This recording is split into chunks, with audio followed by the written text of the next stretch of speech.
আসসালামু আলাইকুম। আবারও একটি নতুন ভিডিও নিয়ে প্রতিদিনের মতো চলে আসলাম আপনাদের মাঝে। আজকে একটা লোভনীয় ভিডিও নিয়ে আসলাম। তো দেশ বিদেশ যে যেখান থেকে আপনারা আমার ভিডিওটি উপভোগ করছেন, আশা করছি সবার ভালোই লাগবে। তো এখানে দেখতে পাচ্ছেন এই প্রচণ্ড গরমে আজকে আমি কি একটা লোভনীয় ভর্তা তৈরি করছি। এটা খেতে কিন্তু অসাধারণ লাগে। তো চলুন মূল রেসিপিতে চলে যাই। তো এখানে দেখতেই পেলেন প্রথমে আমি একদম ফ্রেশ তাজা লাউ পাতা নিয়ে নিয়েছি, আর এখানে মরিচ বাটা, তারপরে পেঁয়াজ বাটা, আর লোনা ইলিশ যেটা, এটাকে আমি কিউব করে কেটে নিয়েছি। তো এখন আমি ভর্তাটা প্রিপারেশন করব। এজন্য চুলায় একটা কড়াই বসিয়ে দিয়েছি, আর এর মধ্যে দিয়ে দিলাম পরিমাণ মতো সরিষার তেল। আর এই ভর্তাটা কিন্তু সরিষার তেল দিয়ে করলেই খেতে বেশ ভালো লাগে। আর যেহেতু লোনা ইলিশ এখানে, এটা তো এমনিতেই অনেক টেস্ট হয়। তো তেলটা যখন গরম হয়ে আসবে তখন আমি এখানে শুটকিগুলা দিয়ে দিলাম। দিয়ে আমি আলতো হাতে ভালো করে শুটকিটাকে একটু ভেজে নিচ্ছি। আর চতুর্দিকে এত সুন্দর একটা ফ্লেভার বের হয়েছে, বলার মতো না। অনেক ঘ্রাণ শুটকি থেকে বের হয়েছে। এখন আমি দিয়ে দিলাম পেঁয়াজ। তো পেঁয়াজটাকে একটু ভেজে নিচ্ছি। তারপরে এখন দিয়ে দিলাম আমি এখানে যে মরিচ বাটাটা বেটে রেখেছিলাম, সেই মরিচ বাটা দিয়ে দিয়েছি। আর পুরো মরিচ বাটা কিন্তু এখানে দেই নাই, যেহেতু অনেক গরম পড়ছে, তাই এত ঝাল আমি দিব না। মিডিয়াম ঝাল দিয়ে এটা আমি রান্না করব। তো এখানে দেখতে পাচ্ছেন মোটামুটি কিন্তু শুটকি ভুনাটা আমার হয়ে গেছে। দেখতেও খুব সুন্দর কালারটা, আর এর ঘ্রাণ শুনে মনে হচ্ছে যে এখনই ভাত খেয়ে ফেলি, এত সুন্দর ঘ্রাণ বের হচ্ছে। আর এখানে আমি এখন শুটকির ভর্তাটা একটু ঠান্ডা করে নিয়েছি। আর লাউ পাতাটাকে আমি বোটাটা ছাড়িয়ে এখন এর মধ্যে আমি শুটকির ভর্তাটা দিয়ে দিয়েছি, আর এর বাসটা দেখাচ্ছি। তো আমি কয়েকভাবেই বাস করতেছি, দেখি কোনোভাবে হচ্ছে না। তো লাস্ট পর্যায়ে হয়ে গেল, দেখতেই পাচ্ছেন। তো এই তো প্রথম একটা আমি করে নিয়েছি।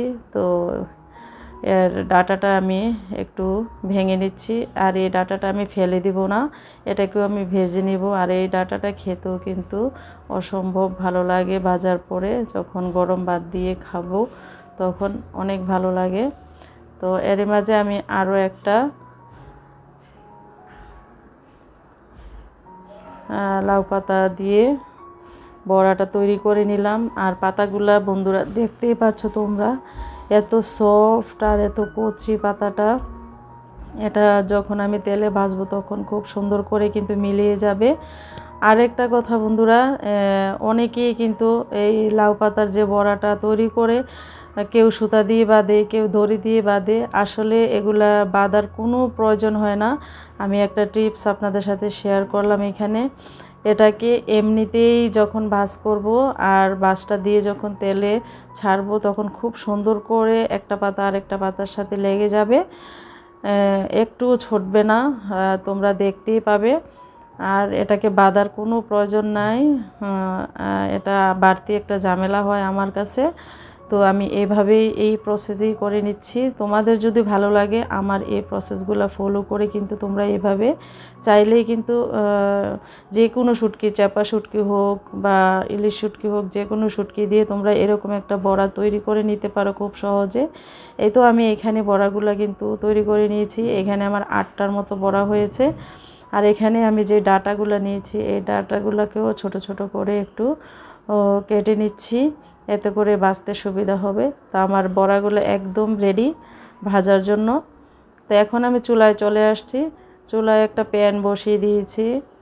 আর বড়াগুলো ভাজতে কিন্তু এরকম একটা প্যানই নিতে হবে, না হলে কিন্তু খুব সুন্দর করে ভাজা যাবে না, উল্টাতে সমস্যা হবে। তো আমি প্যানে তেল দিয়ে দিলাম। যখন এটা গরম হয়ে আসবে তেলটা, তখনই আমি বড়াগুলা একে একে এখানে অ্যাড করে দিব। তো এখন আমি একে একে বড়াগুলা এখানে দিয়ে দেব। আপনারা দেখেই বুঝতে পারছেন যে বড়াগুলো আমি কোনো কিছু দিয়ে বাদি নাই। এটা কিন্তু খুব সুন্দর করে লেগে যাবে, একটার সাথে আরেকটা একটু ছুটবে না। আপনারা দেখতে থাকো।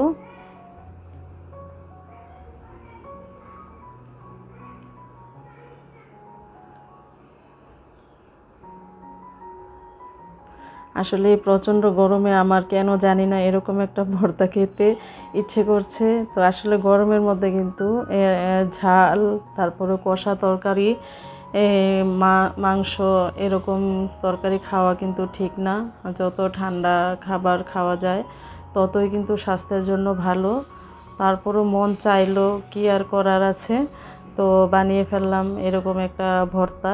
তো ভাবছি যে আমি ভর্তাটা তৈরি করব, আমার বন্ধুদের সাথে শেয়ার করব না তা কি করে হয়, তো এই জন্য শেয়ার করে ফেললাম। তো যখন এক পিঠ হয়ে আসবে তখন আমি এটাকে উল্টিয়ে দেব। তো 5 মিনিটের মতো এভাবে মিডিয়াম আছে এটাকে আমি কুক করে নেব। বেশি লাড়াচাড়া করা যাবে না, এরকম আলতো হাতে কিন্তু এগুলাকে নেড়েচেড়ে দিতে হবে। তো বন্ধুরা, যারা তোমরা আমার ভিডিওটি ফেসবুক পেজ থেকে দেখতেছো, প্লিজ একটা ফলো দিয়ে রেখে দিও, পরবর্তীতে ভিডিও ছাড়লে যেন তোমাদের নোটিফিকেশানে চলে আসে। আর যারা ইউটিউব থেকে দেখছো, যারা নতুন আছো বন্ধুরা, তোমরা আমার চ্যানেলটিকে সাবস্ক্রাইব করে রেখে দিও। আর যারা পুরাতন আছো তোমাদের সবাইকে অসংখ্য ধন্যবাদ আমার পাশে থাকার জন্য। যদি আজকের আমার এই ভিডিওটি তোমাদের কাছে এতটুকু ভালো লেগে থাকে তাহলে প্লিজ একটা লাইক দিয়ে আমার ভিডিওটি কন্টিনিউ করবে। ইদানিং দেখছি ভিডিও রিচ একেবারেই কমে যাচ্ছে, আসলে লাইক কম পড়ছে, কেউ ভালো করে ভিডিও দেখছে না। বন্ধুরা, কষ্ট করে একটা ভিডিও তৈরি করি, অনেক কষ্ট হয়। তোমাদের কাছে একটাই রিকোয়েস্ট, তোমরা পুরো ভিডিওটি দেখে নিও, কেউ টেনে টেনে ভিডিও দেখবে না। এতে করে আমরা যেই কষ্ট করি ইউটিউবাররা, তাদের কষ্ট কিন্তু একদম বিফলে চলে যায়। তো সবাই একটু কষ্ট করে ভিডিওটি দেখে নিও, খুবই ভালো লাগবে। তাই তো আমি এখন বড়াগুলোকে উল্টিয়ে দিলাম। তো দেখতেই তো পাচ্ছ বন্ধুরা, একটা বড়াও কিন্তু ছোটে নাই, খুব সুন্দর করে কিন্তু বড়াগুলো হয়ে গেছে।